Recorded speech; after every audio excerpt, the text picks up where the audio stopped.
Hello friends, कैसे हैं आप लोग। स्वागत है आप लोग का हमारे यूट्यूब चैनल गैंग्स ऑफ स्टडीपुर में। जैसा कि आप लोगों को पता है, इसके पहले मैंने रेडियोएक्टिव जो एलिमेंट्स होते हैं, ठीक है, उसमें अल्फा बीटा और जो गामा रेज होती है उनकी क्या प्रॉपर्टी होती है ना, जो सोडी ने अपना नियम दिया था, लॉ दिया था, उस पर मैंने बहुत अच्छे से आपका कंसेप्ट क्लियर कर दिया फ्रेंड्स। ठीक है, आज जो हम पढ़ने वाले हैं, जो रेडियोएक्टिव एलिमेंट होता है, ठीक है, उसका जो, अगर मैं बात करूं उसकी लाइफ की, ठीक है, कोई रेडियोएक्टिव एलिमेंट है, ठीक है, जैसे अगर ये यूरेनियम है ना, ठीक है, यूरेनियम है, तो अगर बात करें इसकी लाइफ की, है ना, तो इसकी लाइफ कैसे मैं डिफाइन करूंगा कि इसका लाइफ क्या होता है या हाफ लाइफ क्या होता है ना। तो आज हम पढ़ने वाले हैं हाफ लाइफ टाइम।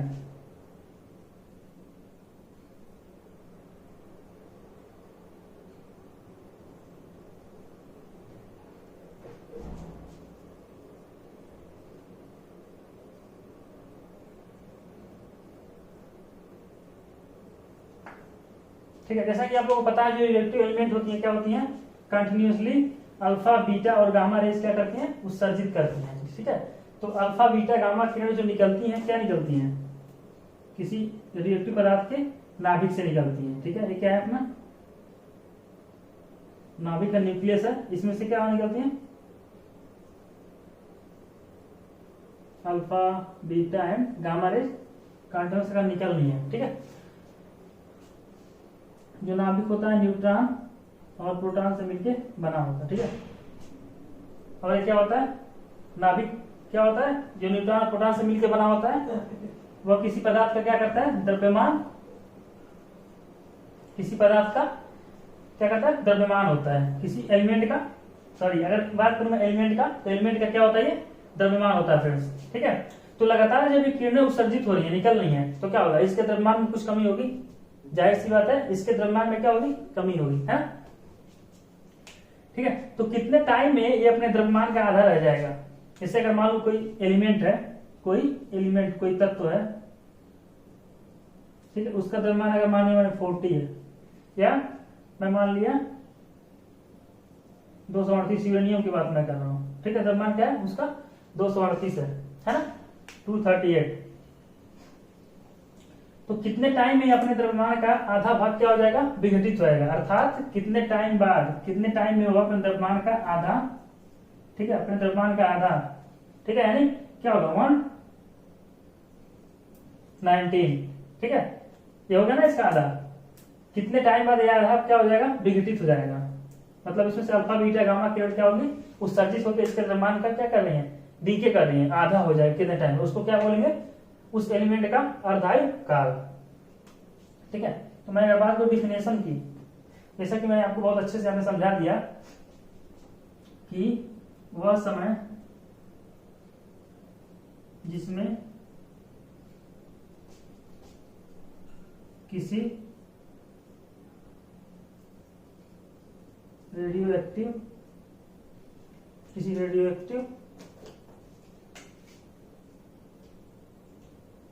एलिमेंट अपने पूर्व द्रव्यमान का आधा भाग विघटित हो जाता है। विघटित यानी क्या होता है, क्षय हो जाता है। ठीक है, अल्फा बीटा गामा किरण लगातार निकलती है तो क्या होगा, उसके द्रव्यमान में कमी होता है, यानी क्षय होता है, ह्रास होता है। ठीक है, तो वह समय जिसमें किसी रेडियोएक्टिव पदार्थ अपने पूर्व द्रव्यमान का आधा भाग क्या होता है, विघटित हो जाता है, उस समय को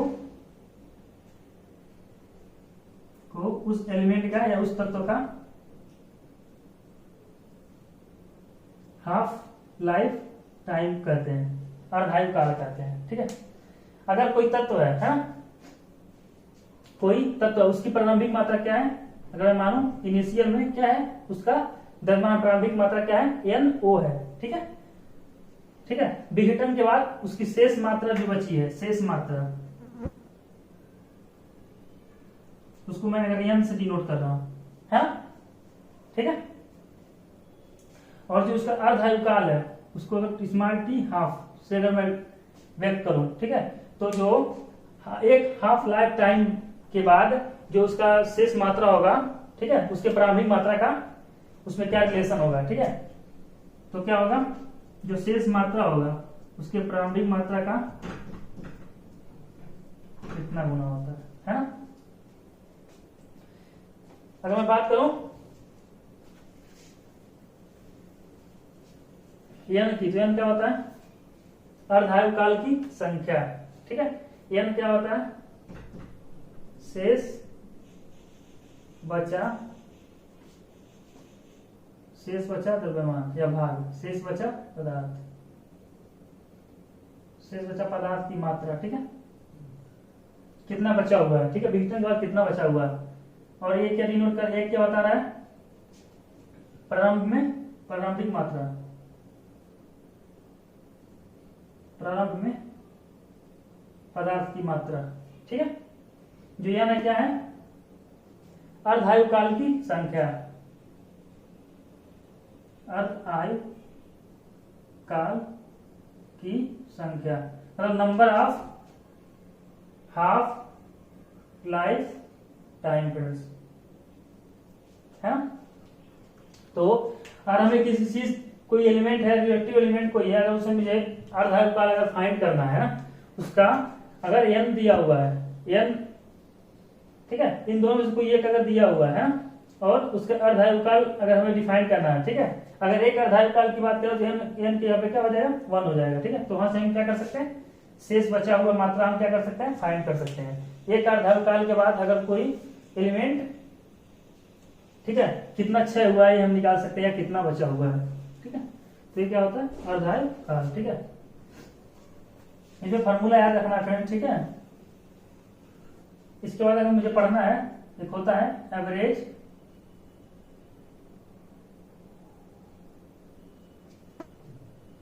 लाइफ, एवरेज लाइफ टाइम, ठीक है, औसत आयु काल, ठीक है। तो मैं बात करूं एवरेज लाइफ टाइम की, है, एवरेज लाइफ टाइम, या इसको एवरेज लाइफ पीरियड भी बोल सकते हैं, ठीक है फ्रेंड्स, ठीक है, एवरेज लाइफ टाइम या एवरेज लाइफ पीरियड, ठीक है। औसत आयु काल होता है, क्या होता है, इसको क्या करते हैं, लैम्डा से डिनोट करते हैं, ठीक है, इसको लैम्डा से प्रदर्शित करते हैं, ठीक है। लैम्डा इक्वल टू क्या होता है, 1/k, ठीक है। जो k होता है उसको क्या कहते हैं, डी के कांस्टेंट,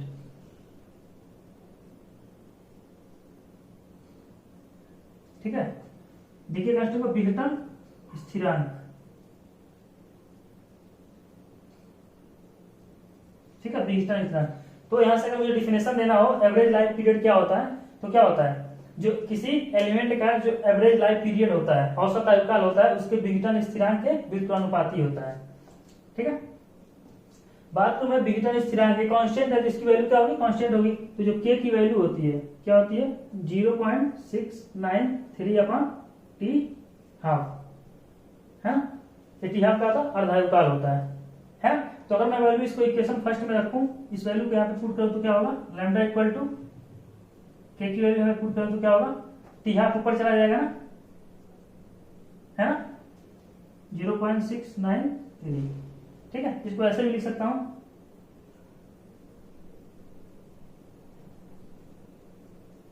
है ना फ्रेंड्स, ठीक है। अगर आगे मैं इसकी बात करूं तो क्या हो जाएगा, लैम्डा इक्वल टू, बताओ लैम्डा इसकी वैल्यू क्या होती है, बताओ इसकी वैल्यू क्या होगी, 1 पॉइंट क्या होता है बताओ, 1.44, ठीक है, 1.44 इंटू 10 टी हाफ, ठीक है। ये क्या होता है, औसत आयुकाल, ठीक है। औसत आयुकाल क्या होता है किसी एलिमेंट का, 1.44 lambda equal to 1.44 into T half, ठीक है। अगर किसी एलिमेंट का हमें अगर टी हाफ यानी अर्धायुकाल दिया हो, न्यूमेरिकल से आता है, अगर अर्धायुकाल दिया हो, ठीक है, तो हम क्या कर सकते हैं, उसका औसत आयुकाल निकाल सकते हैं, जो एवरेज टाइम पीरियड होता है उसको हम क्या कर सकते हैं, निकाल सकते हैं फ्रेंड्स, ठीक है। अब इसके आगे अगर मैं बात करूं नाभिकीय जो विखंडन होता है और जो नाभिकीय संलयन होता है, ठीक है, मैं अगर उसकी बात करूं कि नाभिकीय विखंडन क्या होता है, ठीक है।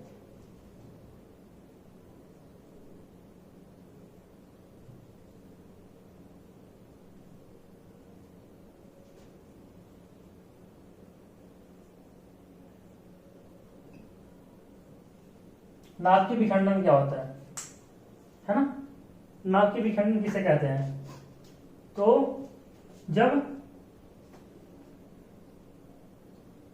एक बड़ा परमाणु, ठीक है, एक बड़ा परमाणु क्या होता है, टूटकर, ठीक है, दो छोटे छोटे असमान परमाणुओं में क्या होता है, विभक्त होता है, ठीक है, तो उसको क्या बोलते हैं, नाभिकीय विखंडन।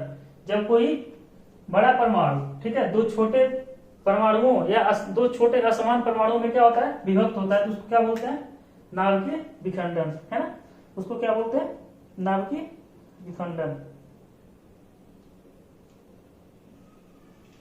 है ना।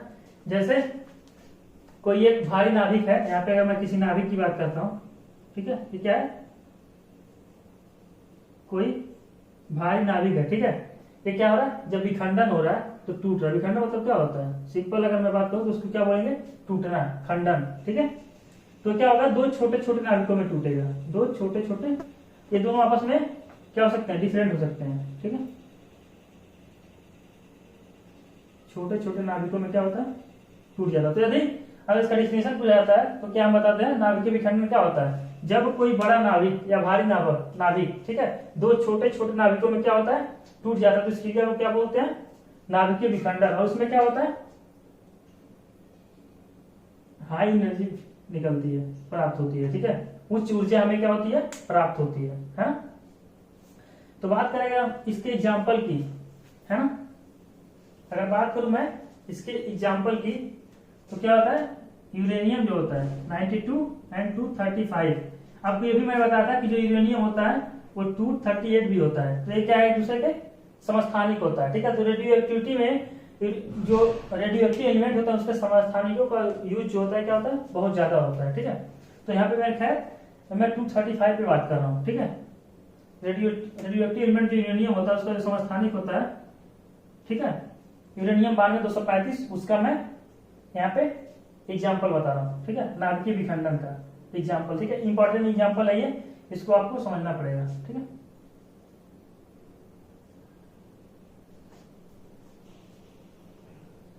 ठीक है, ये क्या है, एक भारी नाभिक है, ठीक है, ये दो छोटे नाभिकों में टूटेगा, इसमें बेरियम और क्रिप्टॉन में, ठीक है, क्रिप्टॉन का कितना होता है 36, है ना, क्रिप्टॉन का कितना होता है 36, इसका कितना होता है 56, काउंट करो कितना हो रहा है, ये बड़ा नाभिक है, दो छोटे नाभिकों में टूट रहा है, इसमें कितने इलेक्ट्रॉन है 92, तो इसमें भी 92 इलेक्ट्रॉन होंगे फ्रेंड्स, है ना, ठीक है। तो क्या हो गए 92 हो रहा है ना, ये काउंट करने पे 92 होना चाहिए फ्रेंड्स, ठीक है। मैं बात करूं इसका, तो इसका जो परमाणु क्रमांक होता है, सॉरी एटॉमिक मास होता है, क्या होता है 139, है ना। अगर मैं बात करूं इसका, किसका, क्रिप्टॉन का, ठीक है, अगर मैं क्रिप्टॉन की बात करूं तो क्या होता है इसका 94, क्या होता है 94। अब मैं इसकी बात करूं, ये कितना है 235, तो जाहिर सी बात है ये दोनों मिला के 235 होना चाहिए, अगर नहीं है तो फिर हमें या तो कुछ न्यूट्रॉन ऐड करना है या न्यूट्रॉन कुछ हम अलग से इधर ऐड करना है, ताकि क्या है जो रिएक्शन हो क्या हो, बैलेंस हो, है ना, ठीक है। ये क्या होता है, अब इसमें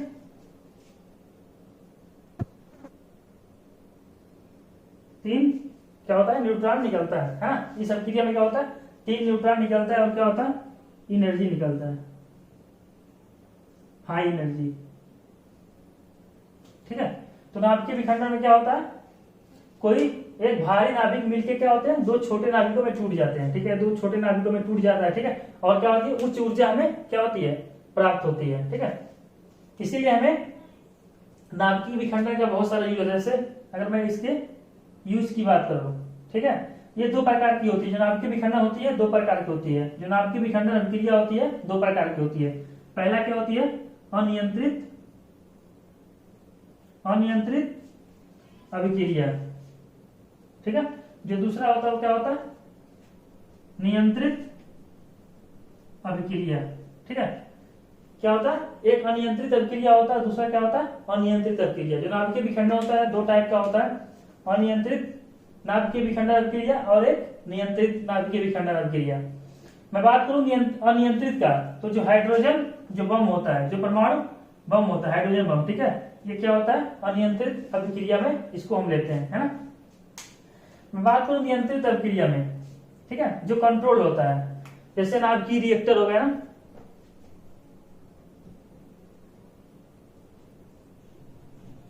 नाभिकीय रिएक्टर में क्या किया जाता है, जो न्यूक्लियर पावर प्लांट होते हैं, है ना, जो न्यूक्लियर पावर प्लांट होते हैं उसमें क्या किया जाता है, नाभिकीय विखंडन किया जाता है।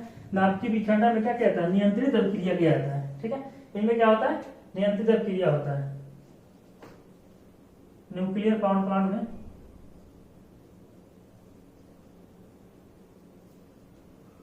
ठीक है। इसमें क्या किया जाता है, कोई रेडियोएक्टिव एलिमेंट, जैसे अगर मान लो मैं यूरेनियम की बात करता हूँ या थोरियम की बात करता हूँ, ठीक है, यूरेनियम 235 या 238 की अगर मैं बात करूं, यूरेनियम की बात करूं, ठीक है, तो क्या किया जाता है, इसको लिया जाता है और इसमें क्या इसका विखंडन किया जाता है, ठीक है।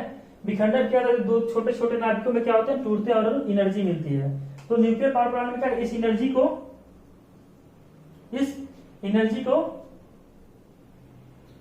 हीट एनर्जी को क्या किया जाता है, इसको इलेक्ट्रिक एनर्जी में चेंज किया जाता है। न्यूक्लियर पावर प्लांट होते हैं, क्या होता है, जो इस अभिक्रिया के द्वारा जो हीट एनर्जी में प्राप्त हो रही है उसको क्या किया जाता है, इलेक्ट्रिसिटी में चेंज किया जाता है, ठीक है, बिजली प्राप्त किया जाता है। बहुत सारे न्यूक्लियर पावर प्लांट है ना, जिसमें क्या किया जाता है, रेडियोएक्टिव पदार्थों का विघटन करके, है ना, विखंडन करके हमें एनर्जी प्राप्त किया जाता है, ठीक है। तो इसमें सबसे मोस्ट इंपॉर्टेंट चीज क्या ध्यान रखना हमें, इसमें डीटीयू का यूज किया जाता है ना। ये एग्जाम अक्सर पूछता है, जो डीटीयू होता है उसको नाभिकीय विखंडन में यूज किया जाता है, क्यों, क्या काम करता है, ठीक है। तो ये क्या होता है, मंदक का काम करता है, ठीक है। इसको क्या बोलते हैं, मंदक या शीतलक, मंदक का काम करता है। मंदक में क्या करता है ये, इसका फंक्शन क्या होता है, तो न्यूट्रॉनों की गति होती है उसको क्या करता है, कम करने का काम करता है। न्यूट्रॉनों की गति को कम करने का काम करता है ना। दूसरा बात करें, जो नाभिकीय रिएक्टर होता है उसमें क्या होती है, कैडमियम और बोरान की छड़ें होती हैं, के रॉड यूज होते हैं।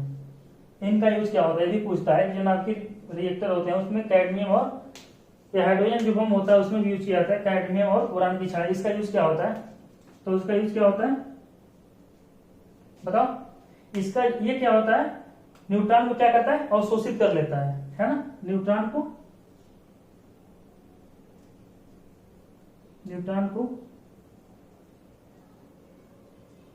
अवशोषित करता है। और क्रिया की गति क्या होती है, थोड़ी सी मंद हो जाती है। अब क्रिया की जो गति होती है, स्पीड जो होती है, क्या होती है, वो कम हो जाती है, ठीक है। तो फ्रेंड्स ये जो थे डीटीओ और जो कैडमियम बोरान की छड़ें होती हैं उनका यूज क्यों किया जाता है, ये एग्जाम में अक्सर आता है, ठीक है।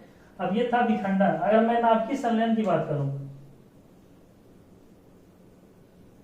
है ना फ्रेंड्स, नाभिकीय संलयन क्या होता है, संलयन मतलब क्या होता है, जब दो छोटे नाभिक या दो असमान नाभिक मिलकर क्या होते हैं, एक बड़े नाभिक, है ना, किसी परमाणु के बड़े नाभिक की निर्माण करते हैं, तो उसे क्या बोलते हैं हम, नाभिकीय संलयन। क्या बोलते हैं, नाभिकीय संलयन। जैसे इसका सबसे अच्छा उदाहरण क्या है, जो हमें सन से जो हमें क्या एनर्जी लगातार मिलती है, जो सन होता है उससे हमें लगातार हीट एनर्जी मिलती है ना, ठीक है। हीट के रूप में जो एनर्जी मिलती है हमें, है ना, हीट एनर्जी, लाइट एनर्जी हमें मिलती है ना, सूर्य का प्रकाश से क्या मिलती है, हीट एनर्जी। जो प्रकाश होती है हीट के रूप में हमें मिलता है ना, या लाइट बोल सकते हैं, है ना। तो ये क्यों मिलता है, कंटिन्यू वे हमें कैसे मिलता है, कौन सी अभिक्रिया होती है, क्या है ऐसा सूर्य के पास जिससे हमें लगातार क्या होता है, कई सालों कई करोड़ों साल से हमें लगातार क्या कर रहा है, एनर्जी प्रोवाइड करा रहा है ना, कुछ तो होगा इसके अंदर। तो उसमें क्या होता है, नाभिकीय संलयन होता है फ्रेंड। जैसे अगर मैं बात करूं इसके डेफिनेशन की, नाभिकीय संलयन क्या होता है, तो जब दो असमान या हल्के नाभिक मिलके किसी एक बड़े नाभिक का निर्माण करते हैं, ठीक है, तथा उच्च ऊर्जा का निर्माण करते हैं, ठीक है, उच्च ऊर्जा निकालते हैं, उत्सर्जित करते हैं, तुम्हें क्या है, उस अभिक्रिया को क्या करते हैं, नाभिकीय संलयन अभिक्रिया बोलते हैं। ठीक है, अगर मैं इसके एग्जांपल की बात करूं तो मैंने इसके पहले आपको बताया था हाइड्रोजन के कितने आइसोटोप्स होते हैं, क्या होता है, प्रोटियम, ड्यूटेरियम और ट्राइटेरियम। ठीक है,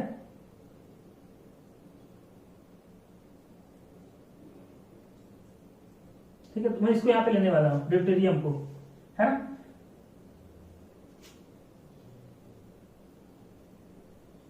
ड्यूटेरियम। ठीक है, दो ड्यूटेरियम मिलकर क्या बनाता है, एक हीलियम बनाता है, 2He4, है ना, और क्या करता है, 7.6 मिली वोल्ट, ठीक है, 7.6 मिलियन वोल्ट क्या करता है, एनर्जी क्या करता है, निकालता है। ठीक है, इस सब की क्या बोलते हैं, नाभिकीय, क्या बोलते हैं, नाभिकीय संलयन अभिक्रिया, है। ठीक है, कितने मिलियन वोल्ट क्या करता है ये,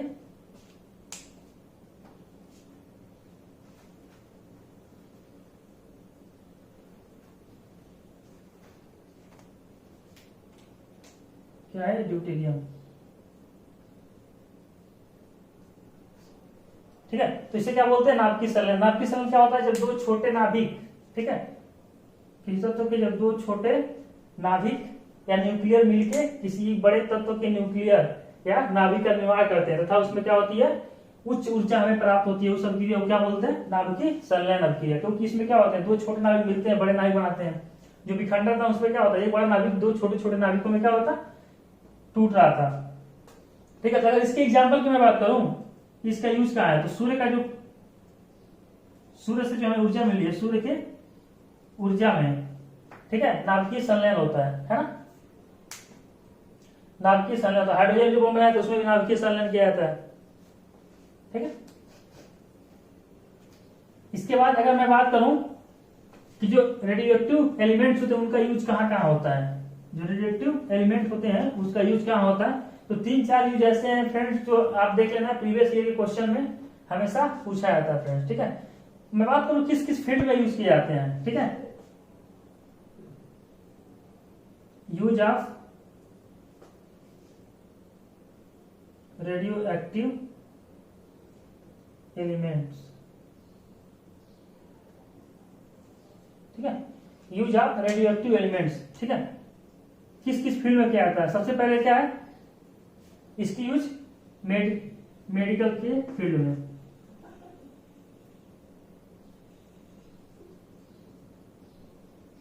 ठीक है, मेडिकल के क्षेत्र में। ठीक है, दूसरा एग्रीकल्चर, एग्रीकल्चर में भी यूज होता है। ठीक है, अगर मैं बात करूं इसका तो यूज एग्रीकल्चर में बहुत कम होता है ना, लेकिन अगर मैं बात करूं अगर मुख्य रूप से तो मेडिकल में है, मेडिकल में, और एक होता है पुरातत्व में, तत्व विभाग। ठीक है, मैं यहाँ पे पुरातत्व विभाग आपको समझाता हूँ, शायद ना समझ में आया पुरातत्व विभाग में। जो पहले की जो सभ्यताएं होती थी, जैसे मिस्र सभ्यता हो गया, मेसोपोटामिया की सभ्यता हो गया, है ना, पहले आपने इतिहास में पढ़ा होगा 9th क्लास में, हड़प्पा की सभ्यता, मोहनजोदड़ो की सभ्यता, चीन की सभ्यता, है ना, तो उसमें क्या होती थी, जो पुराने शिलालेख होते थे राजा महाराजा के टाइम पे, है ना, ठीक है, जो पहले के चीन और मेसोपोटामिया मोहनजोदड़ो की अगर जो सभ्यता थी उसमें क्या मिलते थे, शिलालेख मिलते थे। ठीक है, ठीक है, पत्थरों से बनी मूर्तियां मिलती थी, मंदिरें मिलती थी पुरानी पुरानी। ठीक है, एक मोम्स मिला था, है ना, जो चीन की सभ्यता मिला था। तो इन सबको कैसे पता चलेगा कि कितनी पुराने हैं। ठीक है, तो इनका एज के निर्धारण में, है ना, इन जो पुरानी जो वस्तुएं हैं इनके क्या करने में, एज के निर्धारण में क्या किया जाता था, यूरेनियम का यूज किया जाता था। ठीक है, पुराने तत्वों के वायु के जो आयु होता है उसके निर्धारण में। ठीक है, जो एज होता है कितना पुराना है, इसको ऐसे हम डिफाइन करेंगे तो क्या होता था, इसमें रेडियोएक्टिव पदार्थ का यूज किया जाता था, रेडियोएक्टिव एलिमेंट का यूज किया जाता था। ठीक है, मेडिकल के क्षेत्र में बहुत ज्यादा इसका यूज होता है, जैसे कैंसर वैंसर में, है ना। तो मैं एक एक करके आपको एक्सप्लेन करने वाला हूँ कि किस किस जगह ये यूज होता है। ठीक है, जो रेडियोएक्टिव एलिमेंट होती हैं, ठीक है, इनका जो समस्थानिक होता है उन्हीं का यूज, विभिन्न प्रकार के जो रेडियोएक्टिव पदार्थ के जो समस्थानिक होते हैं उनका यूज क्या होता है, ठीक है, उनका यूज क्या होता है, बहुत ज्यादा हमारे दैनिक जीवन में होता है। जैसे मेडिकल के क्षेत्र में, पुरातत्व के क्षेत्र में इन समस्थानिकों का यूज किया जाता है ना।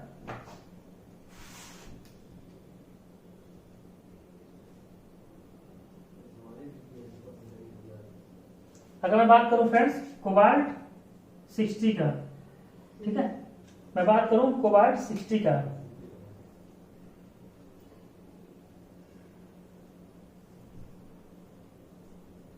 ठीक है, मैं बात करूं कोबाल्ट 60 का, तो इसका यूज कहां पे होता है बताओ फ्रेंड्स। कोबाल्ट 60 का यूज कहां पे होता है, कोबाल्ट 60 का यूज क्या होता है, जो ब्रेन ट्यूमर होता है, ठीक है,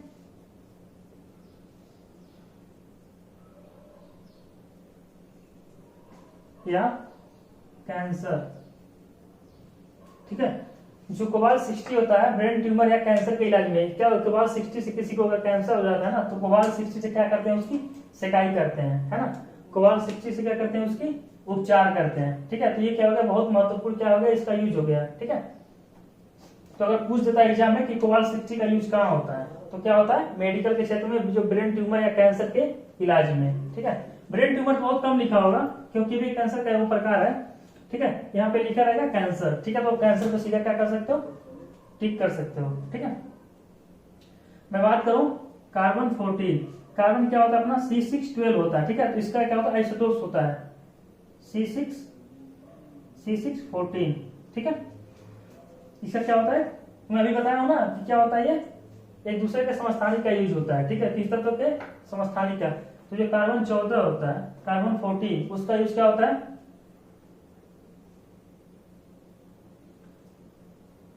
पुराने वस्तुओं के आयु के निर्धारण में। मैं बात करूं अगर पृथ्वी की आयु, तो किससे निर्धारित की जाएगी, कार्बन 14 से, है ना, कार्बन 14 से। ठीक है, अगर कोई पहाड़ है बहुत पुराना, अगर कोई पहाड़ है, ठीक है, ठीक है, उसका अगर हमें एज निर्धारित करना है कि कितने साल पहले का है, तो कैसे पता चलेगा, कार्बन 14 से फ्रेंड। ठीक है, ठीक है, तो मैंने क्या क्या बता दिया आपको, पहला कोबाल्ट 60, ठीक है, दूसरा क्या बताया मैंने अभी, बताओ दूसरा क्या बताया, कोबाल्ट 60 का बताया कैंसर में,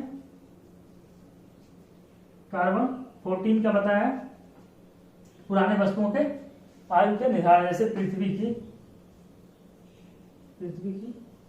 आयु। ठीक है, मैं तीसरा बात करूं सोडियम 24। ठीक है, सोडियम का एक समस्थानिक होता है, मैं उसको आपको प्रीवियस लेक्चर में बताया था कि सोडियम क्या होता है 23, और इसका एक आइसोटोप होता है जिसे क्या बोलते हैं, सोडियम 24, है ना, समस्थानिक होता है। तो इसका यूज कहां किया जाता है, जो हम लोग का जो रक्तचाप होता है, क्या होता है, रक्तचाप के प्रवाह के निर्धारण में, जो हमारा ब्लड प्रेशर होता है, ठीक है, उसको निर्धारित करने में, जो ब्लड प्रेशर होता है उसको मेजर करने में क्या करते हैं, सोडियम 24 का यूज करते हैं। ठीक है, अगर मैं बात करूं आयोडीन 131, ठीक है, जो आयोडीन होता है उसका आइसोटोप्स होता है 131, 131, उसका यूज कहां पे किया जाता है ना। तो जो थायराइड ग्रंथि होती है हमारी, ठीक है, उसकी सक्रियता का, जो थायराइड ग्रंथि होती है मानव शरीर में, है ना, थायराइड ग्रंथि होती है,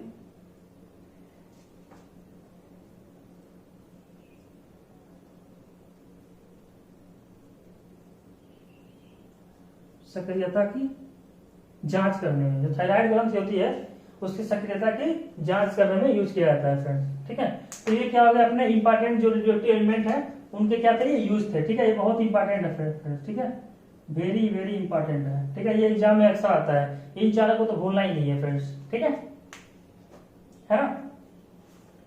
तो आपका ये रिलेटिव जो एलिमेंट है, रिलेटिव अपना जो चैप्टर था, है ना, जो टॉपिक था, वो आज पूरा क्या होता है, कंप्लीट होता है फ्रेंड्स। काफी छोटा चैप्टर था, जो अपना एटॉमिक स्ट्रक्चर था ना, जो मैंने पढ़ाया था, परमाणु का समझना। ठीक है, उससे कुछ क्या कर रहा था, ये टॉपिक जो कुछ रिलेट कर रहा था, जैसे आइसोटोप्स के मामले में, है ना। ठीक है, इसलिए मैं उसको उसके बाद जस्ट इसको पढ़ाने क्या वो किया था। ठीक है, पढ़ाने की कोशिश की थी आपको, और काफी अच्छे से आपको क्या किया था, कंसेप्ट क्लियर किया था फ्रेंड्स। ठीक है, तो इसमें आपको क्या ध्यान रखना है, इसका यूज, है ना, इसकी खोज किसने की थी, जो रिलेटिव पदार्थ है, इसकी खोज किसने की थी,